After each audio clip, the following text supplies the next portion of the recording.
À la fin de la guerre, il y avait 3 jeunes hommes qui refusaient la lourdeur sartréenne, l'épuration de Gaulle, qui défendaient le panache de l'ivresse et de la désinvolture.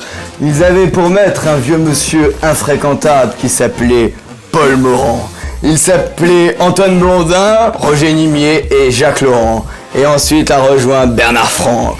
Nimier a eu le chic de mourir en bagnole, Blondin a eu le chic de mourir bourré, et Bernard Franck a eu l'extrême chic de mourir au restaurant. Et ces 3 personnes ont fait un enfant. À 3, né d'un troupe.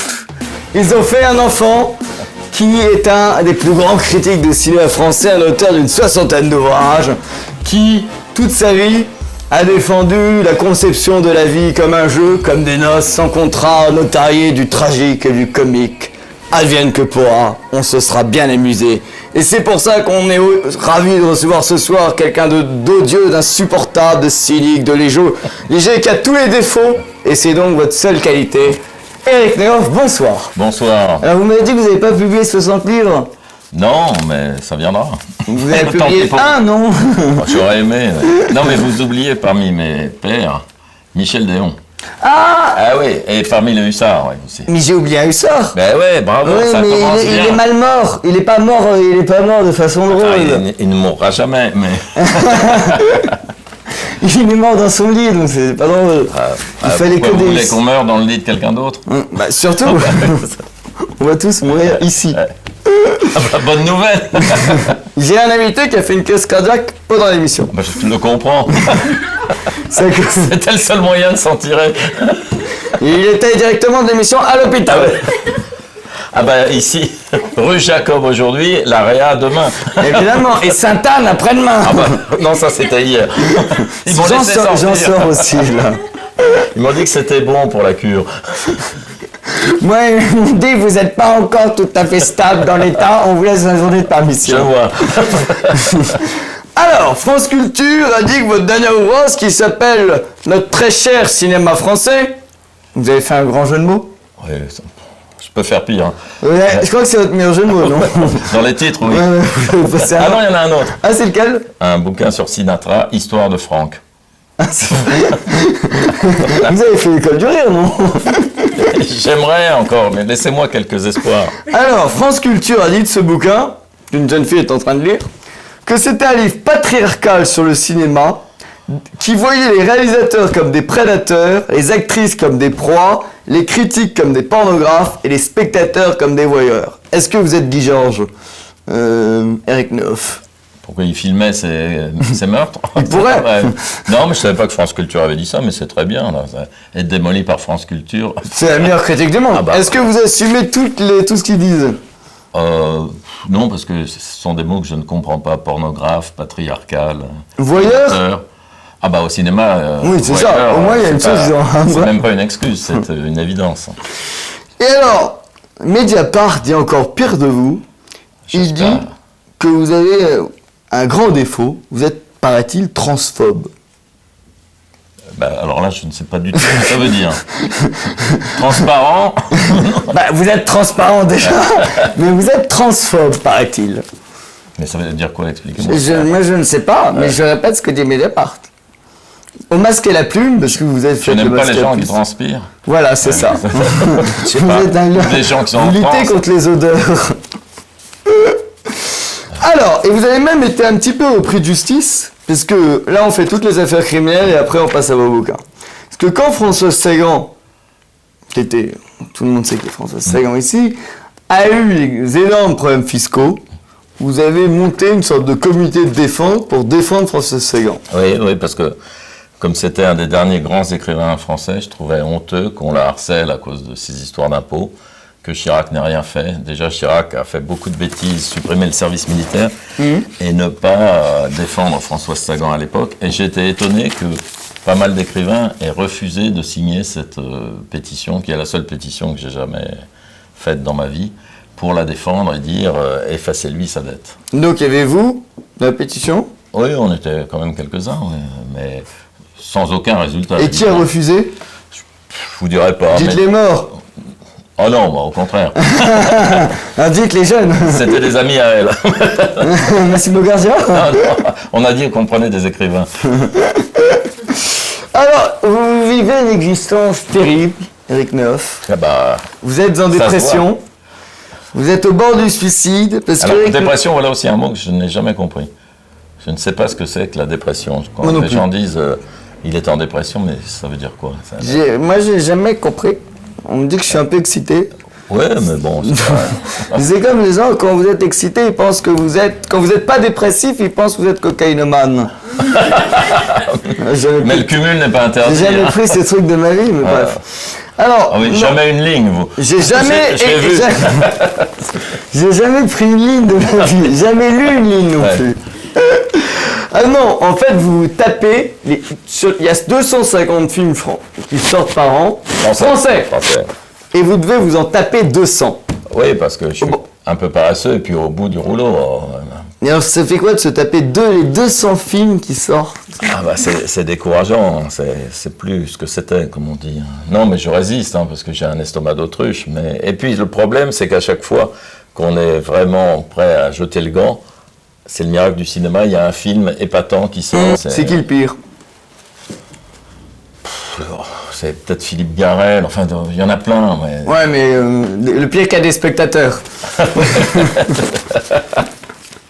Mais il a été très bon, Garrel, au début. Ouais, à bien 18 sûr. ans, c'était le Rimbaud du cinéma. Et quand même, il est sorti avec Nico. Oui, mais ça, elle s'est rendue compte de rien, à mon avis. Bah, Et c'est lui non ça, plus. mais sorti avec une fille qui avait 15 seringues dans J'y le étais bras pas, chaque mais jour, bon. il fallait le faire. Mais le pire, c'est quoi? Ce serait pas Keshish? Non, Keshish, il sait filmer, il aime les filles. Et la première partie de Mektoub n'était pas si mal, parce que pour retrouver l'état d'esprit de l'adolescence en été, les boîtes de nuit, les plages, la chaleur, les histoires d'amour et de fesses, ça c'était très très bien. Mais le problème, c'est que c'est quelqu'un qui ne sait pas monter ni s'arrêter. Et ça n'en finit pas, ces films. La graine et le mulet, quand on avait la préparation du couscous en temps réel, avec la semoule qu'on cherchait, c'était... Non. Mais... non, puis à la vie d'Adèle, alors ça, c'est épouvantable. Ouais, ça, Oui, et le dernier film, je crois qu'il n'a même pas... Il l'a montré aussi au Festival de Cannes. je l'ai vu, ouais. Ah oui, vous l'avez vu, alors Bien racontez-nous, sûr, parce ouais. qu'on l'a pas vu, nous. Bah, si vous aimez voir un cunilingus pendant 20 minutes en gros plan, vous allez voir le film. Non simulé, en plus. Oui, peut-être, je sais pas, il faut demander à l'actrice. Hein. Enfin, ou surtout à l'acteur, qui est un cascadeur. Alors, ce qui est terrible, vous dites, c'est que pourquoi en France on a besoin de 250 films par an? Et en plus, c'est un peu des films sous assistance respiratoire parce qu'ils sont financés à coup du CNC, du cinéma, et on débranche Vincent Labert, on a raison, alors pourquoi on débranche pas le cinéma français à un moment? Ben, c'est peut-être ce qui va se produire hein, cette année, parce qu'il y a un moment où c'est trop. Ça fait pratiquement un film par an. Aucun pays n'a besoin de ça. Un film par jour? Oui, par jour. Vous avez dit un film par an, là, mais on a eu un orgasme là. C'est mon rêve, ça. Non, puis je crois qu'il faut décourager la création, parce que maintenant c'est tellement facile de faire un film, pour ne pas réussir à monter son long métrage, il faut y mettre du sien, parce qu'avec toutes les aides qu'il y a à droite, à gauche, c'est pas normal du tout. Moi, je regrette le temps où il y avait des producteurs qui étaient sans doute des escrocs, des viveurs, qui misaient leur chemise à la roulette pour payer l'équipe le lundi matin, mais qui au moins croyaient à ce qu'ils faisaient et qui risquaient leur peau. Si le film ne marchait pas, Qui ne se suicidaient pas s'ils n'avaient pas l'argent.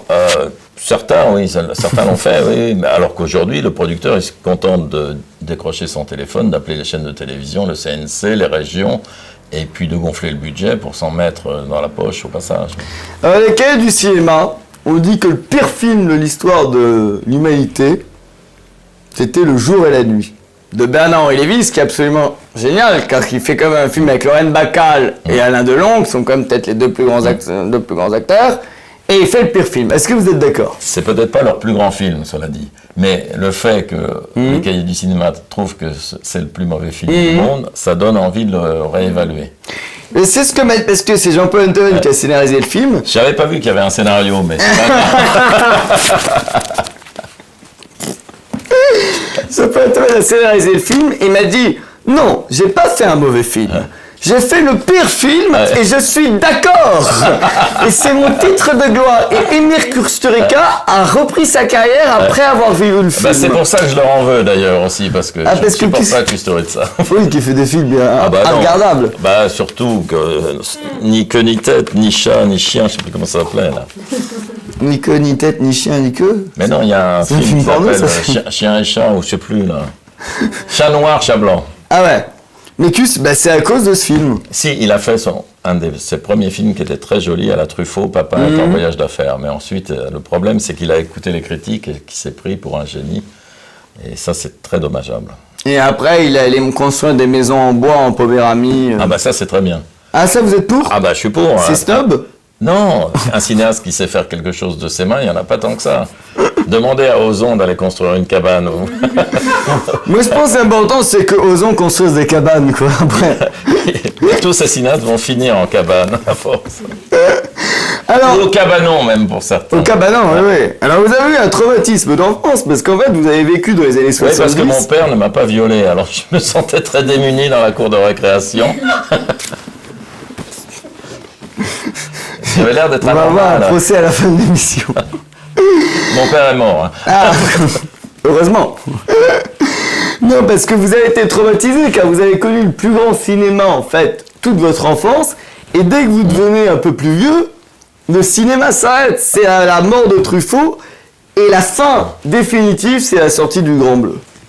Oui, ça a marqué quand même un moment de bascule, ça, le Grand Bleu, avec cette esthétique publicitaire, cette absence complète de scénario, ces séquences qui n'en finissent pas, ces dauphins qui jouent mieux que les acteurs, Jean-Marc Barr qui était très bon parce qu'il avait un tuba dans la bouche, donc on ne l'entendait pas.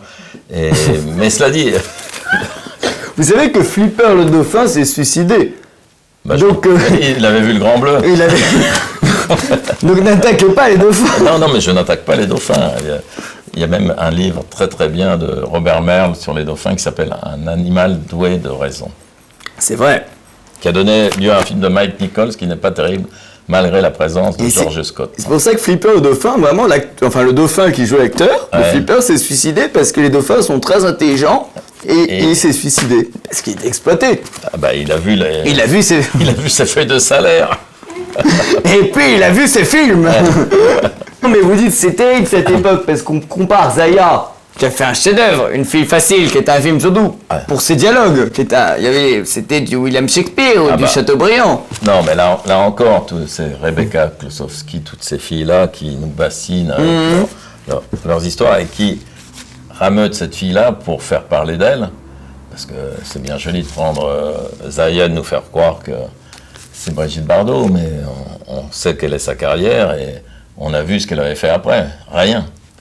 J'ai rien contre cette pauvre fille, hein, mais qu'on ne vienne pas nous donner des leçons de morale quand on fait des choses comme ça. Mais je n'ai rien contre cette fille-là, parce que les filles que l'on peine ne sont pas celles qui nous coûtent le plus cher. Ça, je vous laisse la responsabilité. Mais depuis qu'on l'a comparé, vous dites, depuis qu'on l'a comparé à Bardot a fait un génocide de bébés phoques à coups elle a eu raison, de baseball, elle va tuer toutes ses poules. Ah oui, la pauvre. Mais heureusement, Bardot ne lit pas les journaux, elle s'en fiche complètement. Mais là aussi, Bardot, voilà quelqu'un d'intelligent, de grandiose, qui a eu le génie d'arrêter à 37 ans, parce qu'elle a vu que le cinéma, ça n'était plus ça, et que ça l'enquiquinait, qu'il y avait trop... Mais Bardot déteste le mépris. Mais elle a tort, ce qui compte, c'est ce qu'il y a sur l'image. Peut-être qu'elle s'est enquiquinée. Elle a compris le film. Oui, non, mais elle n'est pas idiote du tout, parce que c'est peut-être le plus beau film du monde, même si Godard l'a fait par mégarde. Pourquoi ? Parce que c'est quand même quelqu'un qui a prouvé depuis qu'il n'avait rien appris de la vie, ni des rapports entre hommes et femmes, ni de ce que c'est que d'avoir des enfants, de vieillir, qui fait toujours des films de gâteux. Et le mépris, c'est quelque chose de formidable, parce qu'il y a tout. Il y a le couple, le travail, le cinéma, la beauté, le mépris. Quel est le moment où une femme se met à mépriser son mari ? Ça arrive toujours, ça. Et dans le mépris, en plus, le mari se rend méprisable parce que sa femme le lui demande pour s'acheter un appartement. Et ensuite, elle lui en veut. Mais c'est filmé magnifiquement. Avec musique de Georges Delerue. La maison de Malaparte, en plus, quelqu'un Mais je pense que personne ne s'est rendu compte de ce qui se passait parce que c'était tiré d'un roman de gare de Moravia, comme disait Bonnard. Et d'ailleurs, il y a un accident de voiture en Alfa Romeo à la fin qui est mémorable aussi. Non, mais le mépris, c'est... Vous préférez le mépris et Dieu créa la femme? Oh, et Dieu créa la femme, c'est un charmant navet. Mais Bardot est à tomber, je comprends. Mais alors, on m'a raconté une anecdote géniale, je voudrais que vous me la confirmiez ou pas. C'est un ami qu'on appellera JPE. Vous voyez qui c'est? Voilà, qui me l'a raconté. C'est l'acteur Christian Marquand, Dieu créa la femme. On m'a dit qu'à la fin de sa vie, il était Alzheimer. Oui, ça c'est vrai. Et il a passé 3 ans, plus personne, et un jour il est parti, il s'est enfui de chez lui, mais bon là, il était mort. Et un jour, 4 ans après, on démantèle un squat de Sénégalais à Barbès, porte de la Chapelle. Et quand on le démantèle, on dit, mais il y a un mec peu étrange, parce qu'il n'est pas africain. Et en fait, Christian Marquand était devenu marabout depuis 4 ans et vivait dans ce squat africain avec un boubou. C'était la première fois de sa vie qu'il travaillait. Et on l'a mis, et Nadine Trintignant, qui était sa sœur, l'a mis à l'hôpital américain, et il est mort le lendemain. Ouais. Ben c'est peut-être vrai. Le truc le plus terrible qui vous arrive chaque année, où vous ouvrez les veines, d'ailleurs vous avez couvert de cicatrices, c'est les Césars. Ah oui, parce que je suis obligé de je m'ouvre les veines, mais je suis aussi mort de rire. Parce qu'à chaque fois, c'est tellement pathétique. Vous sucez votre sang, donc. Mais non, parce que je trouve que quand même, ce sont des gens, des artistes, des auteurs, des acteurs. Et normalement, un acteur, il doit être meilleur sur scène que moi en ce moment. C'est pas mon métier. Eh ben non, ces gens-là annonnent, débitent des clichés, se croient obligés de verser dans la bonne parole. Quelqu'un dit que vous étiez bon en ce moment? Non, mais c'est bien ce que je dis. Ah oui. Moi, c'est le contraire, c'est pas mon métier. Alors qu'un acteur, bah oui. On voit que si on ne leur met pas des mots dans la bouche, c'est un peu dramatique. Il n'y a qu'à voir ce que disent en roue libre Juliette Binoche ou Camélia Jordana. Ah. Non, elle dit que les policiers la tapent.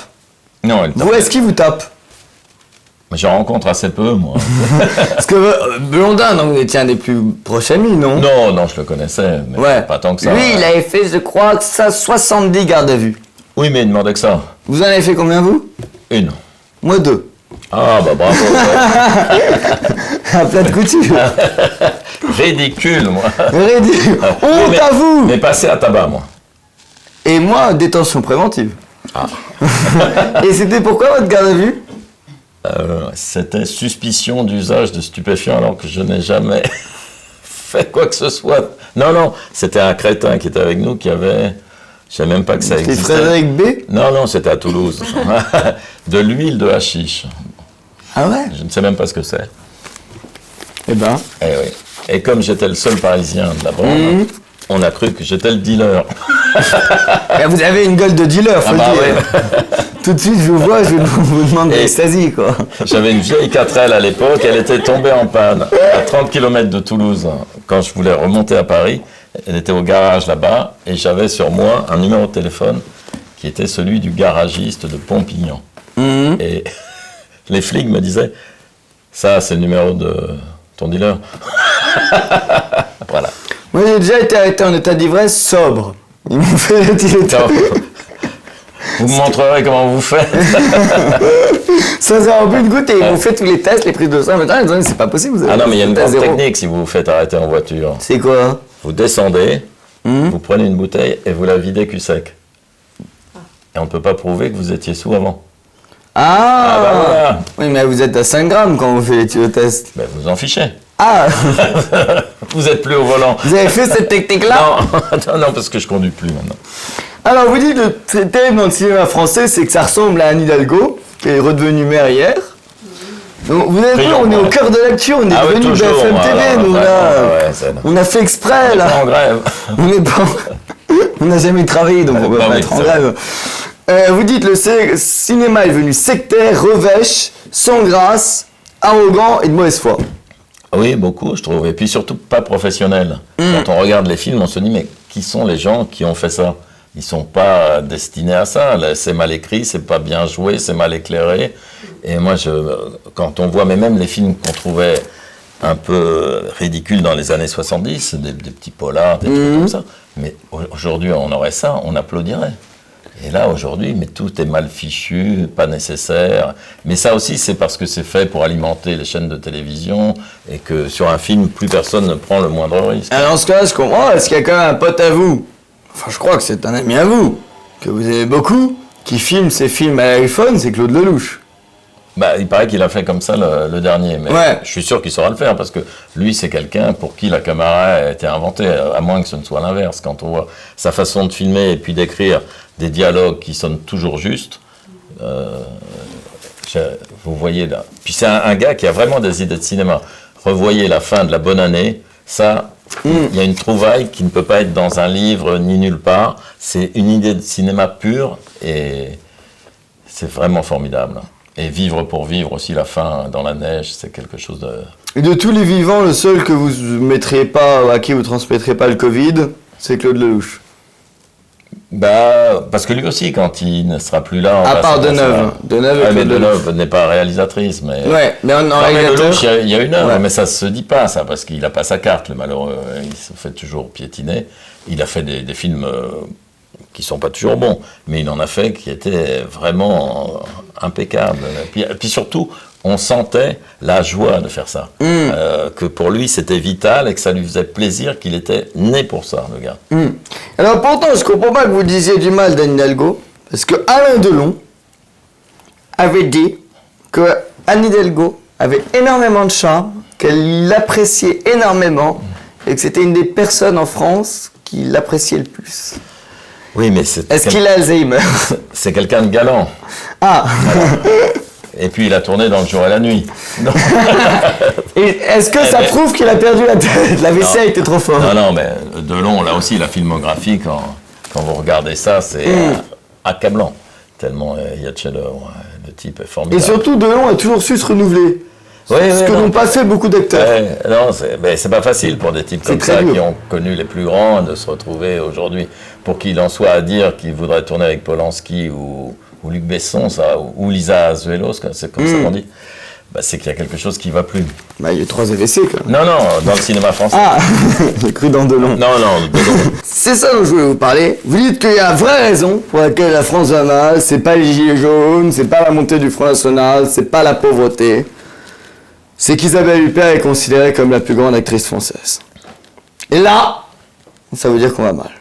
C'est pas normal, effectivement. Battu à Gianni à plat de couture, moi je ne Et comprends donc, pas. c'est Gadjani est devenue folle, non? Je ne sais pas, non, bah, les actrices sont faites pour être folles, sinon elles n'ont qu'à travailler à la sécurité sociale. Non, mais j'admire la réussite, parce que qu'elle soit devenue ce qu'elle est, c'est prodigieux. Dans le monde entier, parce qu'on me dit c'est misogyne, vous n'auriez pas dit ça d'un acteur. Mais il n'y a pas d'acteur qui ait réussi à ce point-là en France. Avec si peu de qualité, ou... Non, mais c'est une bonne actrice. Mais je trouve... Isabelle Huppert? Oui, mais dans les rôles qu'elle devrait jouer. Ah oui, d'accord. Elle est très bien dans C'est-à-dire, la vous avez dit Tonnelière, dans... rôle de shampooineuse, d'esthéticienne et rôle de fille sexy comme une biscotte. Mais, C'est dans votre livre. oui. Il est là. Non, mais je ne renie pas du tout. Hein. Mais je pardonne toujours aux gens le mal que j'ai dit d'eux, donc je ne lui en veux pas. Et vous dites qu'il y a un truc extrêmement étonnant, et c'est vrai, et ça représente bien le cinéma français, c'est que le film Elle, où elle a été en course pour les Oscars. Ouais. Alors qu'est-ce qui se passe dans le film Elle? Ah non, mais ça va encore créer des drames. Mais non, personne ne nous regarde. C'est pas filmé, vous savez. Ouais. Non, mais... Vous pensiez qu'on faisait une émission? Non, mais le film Elle est un des films les plus grotesques que j'ai vu dans ma vie, d'ailleurs, parce que Verhoeven, qui est quand même le cinéaste le plus vulgaire, le plus lourd qu'on connaisse, soit maintenant encensé par les Inrocks, les cahiers du cinéma. Et quand on voit ce film, mais c'est Max Pécasse, c'est 100 fois mieux. On va parler de Max Pécasse. J'espère bien. Et là, bon, mais tant mieux pour Isabelle Huppert si elle réussit à aller aux Oscars avec ça, mais le rôle était absurde là-dedans. Il y a quand même une scène très très belle, c'est que Huppert se fait violer. Et la première réaction quand elle se fait violer, c'est qu'elle appelle Sushi Shop Ouais, et elle commande des sushis. ouais. C'est beau. Bah du coup, quand je vais dans un restaurant japonais, je regarde les clientes d'un autre œil, moi. Non, le film est idiot. C'était un sushi. Non, alors que le livre de Gian dont c'était tiré était Ouais. pas mal du tout. Mais le problème de Gian, c'est qu'il n'y a pas d'intrigue. Gian, ce sont des phrases qui s'enchaînent et qui s'accordent l'une avec l'autre. Et dans un film, on ne peut pas faire ça. Et le problème, c'est que les seuls qui sont bons partent. Parce que Eva Green, qui est quand même une immense actrice, Ouais. elle s'est barrée. C'est vrai, mais elle tourne des films, mais je comprends. Et quand elle revient, c'est pour faire un film avec Polanski et Emmanuel Seigné. Elle aurait mieux fait de rester chez Tim Burton ou ailleurs. Faudrait pas la kidnapper Mais elle a une et sœur la mettre dans jumelle. du Pascal Lama? Oui, mais peut-être qu'elle est trop snob ou mal conseillée pour jouer dans du Pascal Thomas, mais ce serait très bien. Et vous êtes plutôt Mathilde ou Emmanuel Seigné? Mathilde. Mathilde. Non, mais Emmanuel Seigné, j'aimais bien dans Place Vendôme, mais il paraît qu'elle chante aussi, mais je n'ai rien contre elle. Hein, Elle mieux vaut se marier avec Laurent Gérard ou avec Roman Polanski? Laurent Gérard, on peut plus s'amuser. Voilà, ça décrit bien les sœurs Seigné, c'est ça, une s'est mariée avec Gérard et l'autre avec Polanski. Ah mais génial, et l'autre s'est marié avec un... Qu'est-ce que cause Polanski? Polanski, lui, c'est la preuve de l'existence de Dieu, c'est qu'après l'histoire en Californie, il n'a plus jamais fait de bons films. C'est incroyable. Donc, le bon Dieu a dû lui dire, c'est pas bien ce que tu as fait avec cette gamine, et je ne vais pas te condamner, mais tu n'auras plus de talent. Et c'est ce qui s'est produit, c'est très étrange. Juste après. Ah ouais? Après. Exactement. Après qu'il ait violé. Regardez la liste, hein, quand on voit c'est quand même des gros films académiques. Il est arrivé un peu la même chose à Bertolucci, d'ailleurs, qui était un génie, et qui tout d'un coup a eu les jarrets coupés, a fait des films de... Il a violé qui, lui? Non, j'ai pas dit qu'il avait violé, on n'est pas obligé de violer des gens pour faire de mauvais films. J'avais cru. Non. Il y a la disparition des seconds rôles. Ah bah oui, parce que le moindre second rôle, on le propulse vedette pendant 6 mois ou 2 ans, et ensuite ils disparaissent. Et dans les films, il n'y a plus tous ces types qui avaient des gueules, qui étaient marrants, qu'on reconnaissait de film en film, qui jouaient les barman, Paul Prébois. Oui, Prébois, Robert Dalban, mais plein, André Pousse, il y en avait à la tonne. Et donc, Zardy, mais il n'y avait que ça. Charles Gérard. Et toutes les petites fliquettes dans des voitures bleues qui lisaient du Proust en livre de poche et qui ouvraient la porte à Ventura. Oui, mais ça c'était Marlène Jobert, c'était pas un second rôle. La mère d'Eva Green. Voilà, on y revient, oui. On tourne en boucle. Ouais, mais elle ne tourne plus, elle écrit des livres. Là, c'est quand même baissé d'un cran. Ah oui, quand les actrices se mettent à écrire des livres, je pense que... Là, c'est des livres pour enfants, donc logique. Non, c'est mais il ne faut pas traumatiser les enfants. Il ne faut pas traumatiser les parents non plus avec des romans. Je préfère qu'elle écrive des livres pour les vieilles personnes. Ça viendra. Vous imaginez les enfants qui lisent des livres de Marlène Jobert? Je ne sais pas, mais c'est peut-être mignon. Quel livre vous conseillerez de vous à des enfants? Aucun? Aucun. Les enfants, vaut mieux qu'ils aillent jouer. Hein. Vaut mieux qu'ils lisent Gabriel Maznev. Peut-être pas. si, cela dit, s'ils ont envie de lire quelqu'un de plus jeune qu'eux. Alors, on a dit du mal de Keshish. Est-ce qu'on redit du mal de Keshish? Non. On passe. On l'a oublié. Mais ce que vous dites, on est quand même prié de laisser un film dans l'état où on l'a trouvé en entrant. Et chez Keshish, c'est pas le cas. Ouais. Et vous dites, en fait, il y a des bruits de vaisselle tout le film. Même quand il baise. Des bruits déviés, pas de vaisselle, parce que ces scènes-là, si ça fait des bruits de verre cassé, il y a un problème. Alors, vous avez été scénariste, parce que vous dites du mal de tout le monde. Vous avez fait un scénario quand même. Non, j'ai participé à un scénario où on était 6 ou 7 au bout du compte. Et c'est par ce scénario qu'on est lié? Oui, ce que je viens de découvrir. Intimement? Ouais. C'était...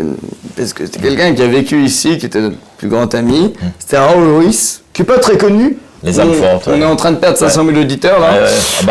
Raoul Ruiz, les âmes fortes de Giono, là. Là, avec Laetitia Casta, quand même. Ah, ça remonte un peu. Et John Malkovich. Et Laetitia Casta, à poil. On remonte. À poil, non. Vous avez assisté au tournage? J'y suis allé 2 jours. Et vous êtes fait chier? Ah il n'y a rien de plus mortel qu'un tournage. Pourquoi? Parce qu'on passe sa vie à attendre. Il n'arrive rien. Et c'est pour ça que les acteurs sont des gens spéciaux, parce qu'ils ont une patience inouïe. Ils peuvent rester assis là. Et Ruiz, c'était un... Alors, dites-nous 2 mots sur Ruiz, comment... Ruiz, il était adorable, les acteurs l'adorent, il filmait, avec un brio insensé, là, il savait où était la caméra, et puis il pensait surtout à aller dîner le soir et à boire du Bordeaux, visiblement. C'est ça qui était sympathique chez lui. Mais il le buvait ici, il a peut-être... Tous les trucs pétés sont pétés. Ce qui était marrant, c'est que quand le film est sorti, quand les Inrocks n'osaient pas dire du mal de Ruiz. Ouais. Ils ont vu que j'étais au générique, alors ils mettaient des points d'interrogation. Mais ça dit, c'est une histoire compliquée, parce qu'au départ, c'est Alexandre Astruc qui devait faire ça, et puis ça n'a pas marché. C'était pour la télévision au début. Ensuite, c'est devenu pour le cinéma. Et vous êtes fier de votre scénario ou non? Oh, j'en sais rien, moi j'ai travaillé. Vous l'avez pas lu? Ah non, mais je sais pas ce que c'est qu'un scénario. Moi. Comment? Je ne sais pas ce que c'est qu'un scénario. Ah ouais, vous avez écrit des blagues en fait. Non, il y avait le roman à la base, qui est un roman. Et donc vous avez fait quoi en fait? Bon, on a adapté, puis ça a commencé avec Alexandre Astruc, qui était un esprit brillantissime. C'était un type, on pouvait lui citer un roman de Balzac, de Stendhal. Il vous récitait tout de suite l'intrigue, le nom des personnages, comment il en ferait un film, c'était... Grave. Mais oui, c'était un génie. Ah oui, c'était très bien. Ouais, je ne comprends pas tous ces films. Moi non plus. Ouais. Bah, et surtout qu'après, il s'est mis à faire des films de 7 heures. Les Mystères de Lisbonne, c'est de 7 heures. Bien ça, les Mystères de Lisbonne. Ouais, mais 7 heures. Et il en est mort, d'ailleurs. Enfin, il est mort plutôt de là-bas. Oh, bah... Mais ça durait 7 heures, c'était regardable. Ah, moi, j'avais bien aimé. Ah ouais? Mais je viens de voir un film qui dure 8 heures, là, d'Abel Gans, La Roue, et c'est incroyable, ça. 8 heures? 8 heures, ouais. Ah. Enfin, pas d'un coup, hein, j'ai arrêté par moment, mais c'est vraiment... Avec des coups. Non, mais c'est quelque chose qui vous réconcilie avec le cinéma. On comprend que dans les années 20, les gens aient cru que ça allait devenir un art qui allait révolutionner. Attends, c'est un film de 8 heures muet? Ouais. Ah ouais.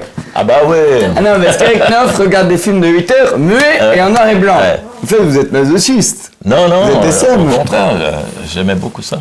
Ah ouais? Ouais. Mais donc, vous pouviez faire d'autres choses en même temps? Mais pas du tout, vous regardez, vous êtes subjugué. C'est beaucoup mieux 8 heures d'Abel Gans que 1h30 de... Qui? De Catherine Breillat. Je sais pas qui c'est. Bah, continuez. Alors, je voulais juste qu'on fasse un moment défense des nanars. Ah bah évidemment. Parce que... Il y en a plus. Mais il n'y en a plus, et je voulais qu'on parle de quelques nanars célèbres qui sont magnifiques. Et il y a eu beaucoup de nanars qui ont été des reprises du Cid. Vous savez, cette pièce un peu oubliée de Corneille, que personne ne connaît. Il faut réécrire et remettre dans son contexte, j'imagine. Ouais, non, parce que là, les gens ne savent pas ce que c'est, vous voyez, c'est une pièce inconnue. Ouais. Et est-ce que vous avez vu Arrête de ramer, t'attaques la falaise? Non, mais j'étais très jaloux du titre. Alors, Arrête de ramer, t'attaques la falaise, c'est le Cid, avec Michel Galabru. Ouais. Et il y a eu un deuxième... Michel Galabru, grand monsieur. Ah bah évidemment. Formidable. Un acteur, un second rôle qui avait l'étoffe des premiers de temps en temps. D'ailleurs, quand il a joué dans Le Juge et l'Assassin, Évidemment. comme c'était un film sérieux, tout le monde s'est extasié. Mais c'était un type très marrant. Et dans ses mémoires, il raconte qu'à ses débuts au théâtre, il est sur scène et il a un blanc. Et il se tourne vers le souffleur dans son trou. Et le gars le regarde et lui dit « Mais c'est à vous !» Mais c'est comme De Funès. Parmi il y a un truc très inexploité chez De Funès, parce que ça a été qu'un acteur comique. Mais il y a une scène dans Rabbi Jacob où il bénit il est un faux rabbin et il bénit le petit garçon. Ouais. Et c'est la scène la plus émouvante de tous les films. De tout. Bah, et on aurait vu qu'il aurait pu être un immense acteur, pas seulement comique. Ouais. Mais c'était risqué au bout d'un moment. Ouais. Il avait tellement ramé pour arriver là que je pense que ces gens n'ont pas envie de tout perdre sur un film. Ce qui peut arriver. Hein. Mais il y a eu un deuxième remake du film que j'adore, qui est Rodriguez au pays des merguez. Et ça, c'est Philippe Clair. Ah, bah voilà. Et Philippe Clair, il avait fait que des films géniaux. Il avait fait Le Führer en folie. Ouais, avec... qui jouait déjà? Avec Alice Sapritch, qui était la maîtresse de Brasillac. Maîtresse de Brasillac. Un monstre, hein, Alice Sapritch, c'est... Elle a baisé avec Brasillac. Ah ben alors... Mais c'était un film génial. Vous avez le scénario? Non. C'était génial. C'était en fait, la Seconde Guerre mondiale n'était pas finie. Hitler s'était enfui en Amérique du Sud. Et en fait, le résultat de la Seconde Guerre mondiale, c'était un match de foot entre Hitler et Churchill. Oui, mais... Idée de génie. Mais aujourd'hui, plus personne n'aurait le droit de tourner ça. Ce qui est navrant. Ah non, mais il a les plus beaux titres du cinéma français. Par où t'es rentré, on t'a pas vu sortir. Ouais. Si t'as besoin de rien, fais-moi signe. Ouais. Et le plus beau nanar... Et Debout les crabes, la mer monte, qui avait fait ça? Ah ça, je sais pas. Fantasia chez les Ploucs, c'était pas mal aussi. Ah bah, Fantasia chez les Ploucs, c'est pas un nanar. C'est tiré d'un polar, c'est pas Lautner qui avait fait ça? Je crois. Ah non, c'est pas un nanar, ça. Non. Mais Et alors, les films, je voulais comparer. Alors, on peut. Il y a Max Pécasse aussi, qui a fait les Max plus beaux Pécasse, films du monde entier. Non, mais en plus, on sentait chez eux le bonheur de Bien tourner sûr. ça, de dire on travaille pas, on s'amuse, il y a des filles, on est payé pour ça. On déjeune, on dîne, on n'est pas chez nous. Et il y a une espèce de bonne humeur qui est quand même une des qualités de la vie. Mais tout est résumé par ces dites. Mieux vaut être riche et bien portant que fauché et mal foutu. T'imagines un film comme Ambré et Bidas, ça fume. On se calme et on boit frais. À Saint-Tropez. Ouais. Et non, le plus beau nanar du monde, c'est La dernière bourrée à Paris. Vous vous souvenez de ce film? Je me souviens du titre parce que c'était après Le Dernier Tango. Et, ouais. Et d'ailleurs, vous vous posez une grande question, c'est dans Le dernier tango à Paris, il y a une scène de sodomie. Ouais. Et ce qu'on a appris après, c'est qu'il l'avait fait avec du beurre. Ben non, on le voit dans le film. Oui, et vous avez toujours demandé si c'est du beurre demi-sel ou du beurre, du beurre de Bretagne. C'est intelligent comme interrogation métaphysique. Vous êtes un peu un philosophe en fait. Mais il y a un film qui s'appelle Ultimo Tango à Sagarol, un film italien, qui est un remake qui pourrait faire partie de ces nanars, où à un moment, la fameuse scène du beurre, c'est un couple qui se bat, qui se roule par terre pour attraper la plaquette de beurre, et à la fin, il y en a un qui se tartine une tranche de pain, et c'est lui qui a gagné. C'est magnifique, mais la dernière bourrée après, vous aurez dû voir parce que. Mais c'est introuvable. C'est avec Galabru. J'attends que la Cinémathèque Je fasse l'ai. une rétrospective. Je vous le donne. Ah bah très bien. Et ce qui est génial du film, c'est qu'ils n'avaient pas de budget. Et le seul endroit où ils ont pu le tourner, c'était dans un hôpital psychiatrique. Alors il y a une fou qui hurlait au 3e étage, il y avait le film avec Galabru et Alice Sapritch au 2e étage. Et en fait, c'était un film en, comment on appelle ça, des sabots. Ouais. Parce que c'était un truc, c'était fait Le Dernier Tango, alors ils avaient fait ça en sabots. Et alors, vous Elle a voyez, bourré. tout le monde puait sur le plateau. Ouais. Et alors Galabru a dit, c'est vraiment de la merde ce qu'on fait. Alice Sapritch, il faudrait quand même des droits d'auteur. Non, mais c'est ça le cinéma. C'est ça. On se débrouille, on n'a pas d'argent, personne n'est payé, on y va. Il faut faire ça à la bonne franquette et puis soit comme si sa vie en dépendait, soit comme si son bonheur était en Et alors, vous n'avez jamais vu les films pornographiques d'autrefois? Parce aujourd'hui, il n'y a plus de cinéma porno, mais il faut se voir, dans les années 60, tout Paris était envahi de cinéma porno. Il y en avait quelques-uns. Il y avait des films géniaux. Oh, je ne sais pas lesquels. Vous n'avez jamais vu voir? Non. Genre, c'était... Il faut... Les titres étaient bien. Alors, les titres, on va faire les titres parce qu'ils sont géniaux. Il faut sauter la sœur de Ryan. Ah oui, mais ça, c'est des films intello. C'est comme l'arrière-train sifflera 3 fois. Là, je veux pas de référence, je veux le truc. Marcel Pignol dans La chatte de ma mère. Blanche-Neige et les 7 nains. Vol au-dessus d'un nid de coucouille, qui est un chef-d'œuvre absolu. 20 000 vieux sous ma mère. Autant n'importe blanc. Les 4 fantastiques. Ça donne envie, tout ça. Ça donne envie. Et vous avez jamais fait? Pourquoi vous avez jamais vu un film De porno? scénario de film porno, non. Bah parce que ça m'intéressait pas tellement, non. Je préférais essayer de les vivre moi-même. Mais il y a un article de Patrick Besson. Là, on va vous détruire. Ah ouais, On va pleurer. ouais, sûrement. Oui, c'est un article sur vous et Roland Jacquard. Il dit, c'est 2 dragueurs. La différence, c'est que Roland Jacquard, il emmène une fille à 21h dans un restaurant japonais, ils boivent pas, ils vont au cinéma et à 22h, ils sont au lit. Eric Nehoff, il l'emmène dans 4 restaurants. Ensuite, ils vont dans des boîtes. Ensuite, il est tellement bourré qu'il a oublié qui était la fille. Il s'entend par terre. C'est vrai? Ça a pu m'arriver. Faut demander aux témoins. Et on va maintenant parler un peu des icônes et des gens qu'on aime. Qu'on aime. Ah bah Parce oui. qu'on a parlé Ah des bah. gens qu'on détestait, il faut pas les gens qu'on aime. Mais non, mais moi je ne déteste personne. Hein. Comme disait Graham Greene, la haine n'est qu'une défaite de l'imagination. Et c'est tellement vrai. Mais on pourrait se dire aussi, si se faire des amis est une obligation de commerçant, se faire des ennemis est un luxe d'aristocrate. Voilà. Alors, il y a Mireille d'Arc. Ah, bah, Ça, c'est Mireille l'icône d'Arc. absolue. Épatante, Mireille d'Arc, la grande bringue blonde, marrante, qui tenait tête à tous les acteurs de Lautner, qui était vraiment une personnalité, qui ne se prenait pas au sérieux, qu'on identifiait tout de suite. et qui a traversé les années 60-70, là, de façon... Parce que dans la fameuse scène du Grand Blond, c'était presque pour elle, et pour nous d'ailleurs, Citizen Kane, c'était un film sérieux, mais c'était la fille marrante, c'était la copine de tous ces truands, de tous ces acteurs de second rôle, et il la respectait, il fallait tenir au milieu de tous ces bons hommes, la bande à Audiard. Et la robe de Mireille d'Arc, qu'on voit l'arrêt de ses fesses, est au Louvre. Ouais, ouais. Il y a une scène très drôle, d'ailleurs, Pierre Richard m'avait raconté, à la fin, dans le Grand Blond, il y a un moment, alors elle enlève sa robe et elle va le rejoindre, et on la voit que de dos. Et elle avait dit à Pierre Richard, si tu regardes, si tu ne fermes pas les yeux à ce moment-là, j'arrête le tournage et je te tue. Ah ouais, et en plus, quand elle a mis cette robe, Pierre Richard n'était pas prévenu. Il n'était pas prévenu. Quand elle s'est tournée, il a découvert la chute de rein. C'est génial, Pierre Richard, on ne lui avait pas dit, on lui a dit, tu vas chez Mireille d'Arc tout, et il n'était pas prévenu du tout. Ouais. Et il a été, c'est pour ça que c'est le film, et c'est un des meilleurs films du cinéma français. Non, il y en a d'autres. Le Retour du Grand Blond, c'est mieux. Ouais, comme Les Bronzés 2. Enfin, Les Bronzés font du ski. Moi, je trouve que c'est plus délirant, c'est pas plus sans couille, quoi. Bah, mais des gars comme Yves Robert, c'était vraiment des artisans surdoués. Ouais. Tous ces types des années 70, Yves Robert, Claude Pinoteau, Jacques Deray, Yves Boisset, qu'on traitait un peu par le mépris, mais c'était des gens qui savaient, des artisans qui savaient faire leur métier. Et comment Gabin appelait Mireille d'Arc? Et ça, c'est magnifique. Je sais pas. C'est dans votre bouquin. Oui, bah, vous croyez que je l'ai appris par cœur. Il appelait Gabin, appelait Mireille d'Arc la môme. Ah bah j'allais dire ça, mais j'étais pas sûr.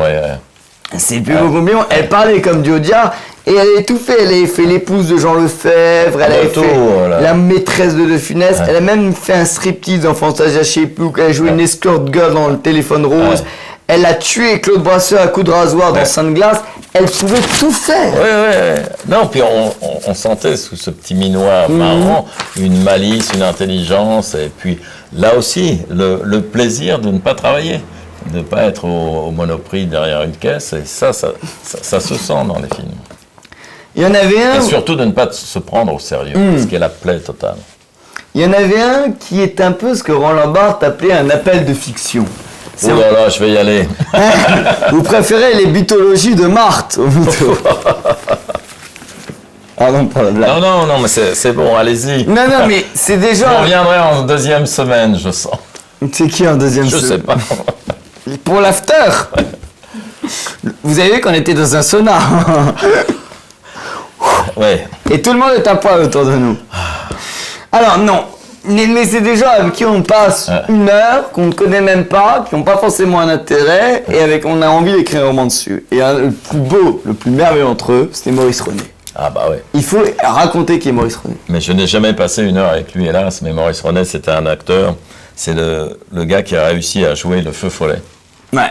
D'après Drieux-La Rochelle, dans un des plus beaux films de Louis Malle. C'est un des rares exemples de films qui soit à la hauteur du roman dont c'est tiré. Et il est magnifique, là, dans ce noir et blanc. C'est un acteur. À son enterrement, Delon pleurait. Ouais. Et j'aurais aimé voir cette scène, le samouraï en train de pleurer devant le cercueil de son ami. Et René d'ailleurs s'est fait tuer 2 fois par... Oh, plus même. Non, dans Plein Soleil et dans la piscine. Ouais. Il se fait tuer par Delon. Ouais. Et puis il est mort pratiquement dans tous ses films. Oui, et à la fin il est mort vraiment. Ah ouais, non, c'est quelqu'un qui était très très cultivé aussi. Mais qui était fou. Non, pourquoi fou? Non. Il aimait l'OS, il avait une passion pour les lézards géants du Komodo. Et il est parti aller faire la guerre d'Angola alors qu'il était une star. Pas la guerre d'Angola, enfin, un reportage sur la guerre d'Angola avec Dominique Deroux. Et avec Jonas Savimbi. Ouais. Jonas Savimbi, c'était un peu le dictateur d'Angola, un peu. Non, le guerriero. C'était le rebelle. Le rebelle. Et Jonas Savimbi il luttait contre les communistes. était complètement fou. Ouais. Il se baladait, alors qu'il faisait il était guerrier, il faisait des coups d'état, avec des valises pleines de livres. Mais qui ne marchaient pas. Oui, c'est ça. Mais si ça avait marché, il serait devenu Amin Dada, forcément. Mais là, c'est une figure romantique, parce que quand les choses ne marchent pas, c'est beaucoup plus bien. Et c'est bien mieux. Beaucoup mieux, pardon. Un guerriero qui va faire des meurtres avec des 15 valises de bouquins, quoi. Ouais, bah, ça excuse peut-être. Il s'imaginait que la littérature pardonnait tout. Mais alors, on m'a dit que, de sources... Déjà, Maurice René s'appelait Maurice Robinet. Ouais, c'est vrai. C'est très drôle. Bah, je comprends qu'il ait changé de nom, parce que le Feu follet avec Maurice Robinet, Déjà que sur l'affiche, quand ils Ça ont a vu été l'eau l'affiche, froide. Louis Malle dit oh le feu follet, personne ne va comprendre. On devrait prendre le titre d'un autre récit de Drieux sur son ami Jacques Rigaud, puisque le personnage était inspiré de ça. Il s'appelle La valise vide. Et Philippe Collin, qui était l'assistant de Louis Malle, a dit vous croyez, parce que sur l'affiche, La valise vide par Louis Malle, ça va faire beaucoup. Mais alors, paraît-il, vous l'avez connu, Maurice René, ou pas? Non, pas du tout. Et on m'a dit que c'était là où c'était un vrai Il paraît jeu. qu'il était adorable. Bah, on m'a dit qu'il était un peu con. Ah bah ça, je ne sais pas pourquoi. Qui dit ça? Je vous dirai, mais con. Ouais. C'est toujours la même personne, hein. Je vois Vous savez qui a dit ça? sûrement quelqu'un qui ne l'a pas connu, je pense. Je Non, vous non. le dis à l'oreille en coupe. Non, je vois. 3 initiales. 3 initiales, Ouais, voilà. JPE. Ouais. Non, mais parlez-en à Pascal Thomas, qui l'a très bien connu. Enfin, Astruc, c'est trop tard. Mais c'était quelqu'un d'un peu fou, de foutraque, mais qui adorait l'amitié, qui adorait les femmes, qui adorait le cinéma, qui en même temps, on est ces genres de personnes qui traversent Paris la nuit, qui a toutes les femmes, qui est admiré par tout le monde, mais qui ne verra jamais l'aube du jour le lendemain. Ouais, mais bon, il vivait la vie qu'il avait rêvée, sans doute. Mais il meurt très jeune. Ouais, il avait une cinquantaine d'années. Il s'est suicidé ou pas? Non, pas du tout. Il a eu un accident de moto, il s'est cassé la jambe, et à l'hôpital, on lui a dit, bon, la jambe, c'est pas grand-chose, mais vous avez un cancer. Et, ouais. Et il ne s'est pas soigné. Et il a refusé. Il a dit, je C'est continue. une forme de suicide un peu. Bah, je continue comme avant. Et il a refusé de faire Laurence d'Arabie, parce qu'il n'avait pas les yeux bleus. Ouais. Et il lui a dit, mets des lentilles bleues. Et c'est pour ça qu'il n'a pas joué. Et qui a joué? Et c'est Omar Sharif qui a joué à sa place. Ouais. Et pourquoi pas une sorte de lentille? Bah, peut-être que ça l'enquiquinait d'avoir des lentilles. Déjà, il y a des gens, C'est quand même la classe de refuser Laurence d'Arabie pour une des sorte gens de qui refusent lentille. de mettre le masque en ce moment. Alors, bah on arrive. On va faire la transition. Le temps est bon? Le ciel est bleu? Le temps est Oh bon. non, mais là... Non, mais quel poète. On coupe, hein. Ah, bah. Rassurez-vous. Ouais. Alors, vous allez aussi faire comme les Gilets jaunes, me dire, vous m'envoyer une lettre d'avocat en disant je refuse que l'émission non. soit diffusée pour Jamais. mon image, pour Canal+. Jamais d'avocat. Alors, vous avez écrit un livre sur 2-3 leçons de snobisme. Il s'appelle « Et on va faire maintenant la suite de l'émission Comment être snob ». Ah. Qu'est-ce qui est snob ou pas? Ah. Et on ne va parler que de ça, c'est-à-dire que de conneries. Je vous Ah, bah, préviens. c'est pas de la connerie, le snobisme, Ouais. attention. Alors déjà, première chose, on y arrive. Moi, je trouve que ne jamais mettre de gel hydroalcoolique, j'en ai jamais mis. De gel hydroalcoolique. La suite, Ouais. dernière lettre, peut-être. Ouais. De gel, peut-être. Je vais vérifier un peu. Ça, on coupera. Non, gardez-le, ça. Vous allez dire ça demain, Jean-Marie Roy. Ouais. Alors, être snob, c'est garder ses espadrilles en septembre. Ouais, pourquoi pas. Faut pas qu'il pleuve. Parce que les espadrilles, quand il pleut... Je dois quand même dénoncer avec Neuf qui est en chaussures en cuir en juillet. Ben oui, mais ça n'empêche pas d'avoir des espadrilles en septembre. Qu'en septembre. Être snob, c'est jeter son portable par la fenêtre et ne jamais répondre au portable. Oui, ça j'ai arrêté quand même. Ouais. J'ai cédé, oui, j'avoue. Je vous envoie des Donc, on messages peut pas ados. être snob 24 heures sur 24. Ah ouais, vous répondez? Hein? Sauf à moi. Faux. Faux, je vous ai parlé de Raoul Ruiz. Ah oui, bah on va pas répondre au SMS, je savais que je vous voyais ce soir. Alors, après, vous dites, être snob, c'est boire du champagne, mais est-ce que dire des banalités, du coup, c'est être snob? Boire du champagne dans des verres en Pyrex, je crois que j'avais dit. Ah ouais? Ouais. Ah, alors, pardon. Ouais. Parce que boire du champagne, être snob... Ah non, c'est pas du tout snob le champagne. Ouais, Aujourd'hui, c'est vrai. C'est ce qu'il y a de devenu pire. aussi banal que les clubs échangistes en province. Moi, je trouve, non, les clubs échangistes en province, c'est très snob. Parce que, on est Ça d'accord dépend sur avec ça qui avec vous y Frédéric. Bah voilà. Mais le beaufisme, c'est le stade ultime du snobisme. Ben oui, là, c'est le... Et le club échangiste en province, où il n'y a que des vieilles cougars de 60 ans, il n'y a rien de plus snob au monde. Non? Ah, bah je sais pas, non, mais vous êtes courageux finalement. Je suis un tératologue. Mais surtout que- J'ai étudié les monstres. À mon âge, si je cherchais les cougars, ce serait un peu dangereux. Ça, il faudrait prendre des gens de 100 ans. Bah, faudrait aller au Père Lachaise même. Alors pourquoi boire du champagne, c'est snob? Pourquoi le champagne? Dans des verres en Pyrex. Pourquoi c'est snob dans des verres en Pyrex? Ah ben parce qu'on n'a qu'à boire des grands crus classés dans des verres, dans des gobelets en plastique, c'est ça l'idée. Alors après, il y a le langage. Qu'est-ce qu'il te faut dire ou ne pas dire? Et ça, on a une chose qu'on a en commun. Parce que toute mon enfance, mes parents m'ont donné des baffes. Ouais, j'étais un enfant battu. Mais c'est très bien. Non, mais je voulais le dire par rapport aux gens qui nous regardent quand même un petit peu. Je pense car je le disais ce midi. Ah bah évidemment.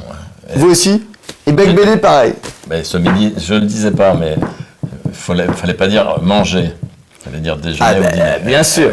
Mais vous dites à midi. Faut pas dire je veux dire. Ah, je veux dire. Non, mais ça, c'était pour les gens de Libération. Tu vois. Tu vois, je veux dire. En fait, ça veut rien dire, en fait. Voilà. Voilà, c'est clair. Ouais. Et le pire truc que disent au monde, et il y a beaucoup de gens qui me le disent, et j'ai envie de les tuer parfois, j'ai envie de meurtre, c'est enchanté. À vous, ils disent ça? Ouais, ils osent. Ça m'étonne. Ben non, d'abord ils disent connard, et après... Mais la plupart des gens m'insultent, mais après ils disent enchanté parfois. Poster une lettre, c'est snob. Ah bah, il faut déjà l'écrire, c'est snob. Là, attendez, là, je dois résumer un bouquin de 130 pages en 4 minutes. Poster une lettre, c'est snob, pourquoi? Parce que ça donne Chardonnay Morand. Ouais. Non, puis parce que plus personne ne le fait. Est-ce que plagier, c'est snob? Moi, je trouve oui, si c'est votre nègre qui l'a fait. J'ai un très bon ami écrivain, que vous connaissez, qui est un très bon ami à nous deux, et un jour, je devais écrire une lettre d'amour à ma copine. J'ai repris, je l'ai plagié entièrement. Et elle m'a dit, putain, t'es un connard. Et j'ai dit, merde, t'as trouvé que c'était lui? Elle m'a dit, ben non, t'as plagié un auteur du 19e siècle. Ça vous apprendra à draguer des filles cultivées, ça. Écrire des livres courts en gros caractères, c'est snob? En caractère pour aveugle, là, en braille. Ouais, ça c'est très snob. Très snob. Avoir mal aux cheveux et se créer des fausses calvities. C'est dans votre bouquin.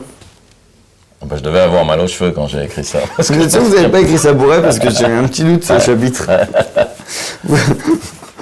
Alors, avoir des accidents de voiture, c'est très snob. Ouais, ça dépend.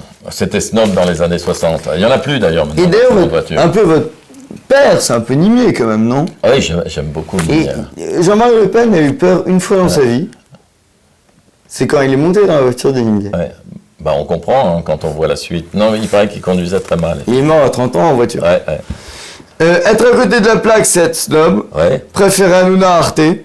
Ah bah bien sûr. C'est atroce. Mais Hanouna a un peu baissé. Non il devient un peu il dit des trucs parfois un peu intellos. Ouais, non, ça va pas du tout. Il a pris André Berkoff qui est un copain, ça m'énerve. Moi, je préférais qu'il prenne Nora Malagré, quoi. Bah oui, elle était formidable. Là, ouais. Non, c'est insupportable, ces gens qui baissent de niveau, tu vois. Est-ce que être beauf, c'est snob? À condition de ne pas le savoir. Ok. Prendre la route, c'est snob. Ça faire la bite génération. Oui, mais ça dépend à quelle heure et avec qui. Oui, mais en mode Denis Tignac, un volant dans les mains, le vent de la liberté dans le dos. On voit que vous n'êtes jamais monté en voiture avec Denis Tignac, parce qu'à côté, Nimier, c'est Ayrton Senna. Hein. Mais Denis Tignac, vous racontiez, vous passez ces soirs avec lui chez Castel et vous disiez, moi je peux pas être bourré avec de la musique, donc on doit monter. Ouais. Non, c'était pire que ça. On sort de chez Castel à 6h du matin et il nous dit où est-ce qu'on va boire parce que je ne peux pas être sous quand il y a de la musique. Et moi je l'appelle tous les jours et il me dit, alors je suis en voiture, rappelle-moi dans 5 minutes. Ah mais il va crever. La Suisse, c'est snob. Oui, si on n'a pas de compte en banque. Ah bah non. Ah bah si. Ah bah non, le snobisme ultime, c'est pour ça que moi je suis allé 15 ans skier en Suisse et depuis 8 ans j'y vais plus. Vous avez compris pourquoi? Bah évidemment, mais je garderai le secret. Non, les impôts ne nous regardent plus. C'est la clé UBS que vous avez perdue. C'est la clé de la banque, oui, c'est ça la clé du compte. Non, Roland Jacquard, c'est snob. Il aimerait. Oh, salaud. Je lui dirais. Mais non, il est charmant. Rouvrir Castel, c'est snob. Oui, ça l'a été snob, ça. Parce que c'est toujours fermé, c'est ouvert, mais c'est fermé. Bah, les boîtes de nuit, je suis pas sûr qu'on va les revoir un jour. Ouais. Être mouillé, c'est snob. Quoi, un bain de minuit? Non, mais aller sous la pluie et être trempé. Ah oui. Pas de parapluie, évidemment. Ça aurait il n'y aurait pas eu Simon s'il pleuvait pas. Ouais, il n'y aurait pas eu Modiano. Il n'y aurait pas eu les films de Sautet, il n'y aurait pas eu... Ouais, Il n'y aurait pas eu Sacha Listel qui tombe tout à la pluie, tombe sur moi. J'essaie de faire vite. Alors. Coupez. Regardez les faits divers, c'est snob. Je reprends tout votre bouquin là. Ouais, et le carnet du jour aussi. Ouais. Et les chiens écrasés. Ouais. C'est important. Les faits divers, c'est très très bien. Là, les histoires de meurtres, de disparitions, de querelles de voisins. J'ai pas le temps de raconter une anecdote. Qui? C'est les faits divers. Vous? Oui. Non. Merci. Vous n'avez plus le temps là. Aimé Maznev, c'était snob. Oui, mais maintenant c'est interdit. C'est interdit. Aimé Jean-Léon Allier. C'est un merdeur. Ouais, non, ça a jamais été snob, Jean-Léon. C'est un breton, ça peut pas être chic. Vous savez qu'il a créé l'idiot à votre place, sur ce fauteuil. Ah, mais ça m'étonne pas. Mais il était emmerdé, il était chiant. Ah, pénible, ouais. Il appelait aucun humour, il comprenait rien, Jean-Léon. Bah, il appelait les gens à 5h du matin sous coke. À 7h quand il se levait aussi. Ah oui, c'est pire encore. Morgane Spantès, ça avait... Être en retard, ça n'est pas snob. Alors, attends, j'ai encore 4 questions. Ah. Dormir une nuit dans sa voiture et le lendemain dans un palace, c'est snob. Ouais. Ce que j'ai fait hier soir, c'est... Je vous pose des questions personnelles, là. On rentre dans ce... Ouais, bah, je confie. Est-ce qu'inviter Hervé Villard avec Tara Benjeloud, c'est snob? Pour lequel des deux? Non, de faire les deux ensemble. Je suis pour Hervé Villard au Goncourt. Ah, moi aussi. Il a écrit un livre, Jean d'Ormesson l'avait dit, c'est mieux que Chateaubriand. Ah oui. Il l'a dit combien de fois? Bourré. Oh, Jean, sûrement pas. Refuser d'aller rive droite. Oui, ça c'est snob. Refuser le tourisme. C'est banal maintenant. Et puis il va plus y avoir de tourisme. Donc il faut faire du tourisme. Non, faut bouger si c'est interdit. Recevoir un habilla. Qui? Recevoir un habilla. C'est la Zaya bis, celle-là? Oui, c'est snob. Non, parce que c'est beauf. Je sais pas, je vois pas bien qui c'est elle. Elle est passée un peu chez Hanouna. Ouais. Oui, il faut la recevoir chez Bunel alors. Oui, bah justement, pour parler de bons livres, enfin. Non, pour que ce soit plus rigolo. Bah, le mec qui a écrit son livre, c'est le mec qui a écrit le livre d'Hervé Villard. Ne jamais parler politique. Oui, plutôt, ouais, ça. Jamais. Détester le sport. Sauf si on est très bon. Oui, mais quelqu'un est bon ici? Ah bah, je parle pas de moi tout le temps. Se réjouir des drames nationaux. Oui, mais alors maintenant, c'est un job à plein temps. Refuser le couple, les soirées en amoureux et toutes ces conneries. Oui, mais sauf pour rendre jaloux les autres. Annoncer son suicide tous les ans. Tous les jours. Je suis au bord, là, je vous signale. Payer des gens pour bosser à sa place. Ça, c'est snob, non? Oui. Ouais, non, c'est bien. Ouais. Et demander à tout le monde de nous inviter et essayer d'être invité partout pour ensuite dire à tout le monde qu'on ne peut pas venir. Il faut jamais demander à être invité. Non, mais non. Être invité partout pour refuser tout. Ah oui, ça, c'est ce que disait Chazot. Ouais. Et ne jamais parler de littérature et de choses un peu sérieuses, car ça nous emmerde. C'est vrai, ça, oui. C'est le béaba. On l'a pas fait ce pas soir. Pas trop, non, ça va. Eric Neuf. Merci, vous voyez. On a fait... Ah non. Une question. Ah, mais alors viens à l'écran, Elena. Tu n'as le droit de venir qu'en 32. Sur les genoux d'Eric Neuf. Oui. Est-ce que c'est égal... Mais t'es pas dans le champ. Est-ce que c'est le... Attends. Je dois me mettre où sur Bah, mets-toi sur les genoux d'Eric Neuf. Non, vous êtes beaucoup mieux avec ce garçon. Est-ce Ne l'étranglez pas. Est-ce que c'est égal être snob, tout ce qui est snob et cinématographique? Ça peut être cinématographique, tout ce qui est snob. Il faut bien choisir ses films. Pour être devant la caméra, mettre tout ce qui est snob. Ah non, pour être snob au cinéma, il faut que le film soit bon. Et maintenant, ça sort tellement du lot. D'accord. Et si tous vos fétiches de snobisme vous mettez sur la caméra, on peut faire le bon film. Ah bah sans doute, ouais. C'est ça, dans ce sens. Si Simon nous écrit le scénario. Allez, Elena. Bravo, Eric Neuf merci. veut se suicider. Non. Tu vas pas retarder son suicide. Allez, salut Merci. et fraternité. Merci. Bravo, Eric Neuf. Bon, est-ce que vous vous êtes fait chier? Pas du tout.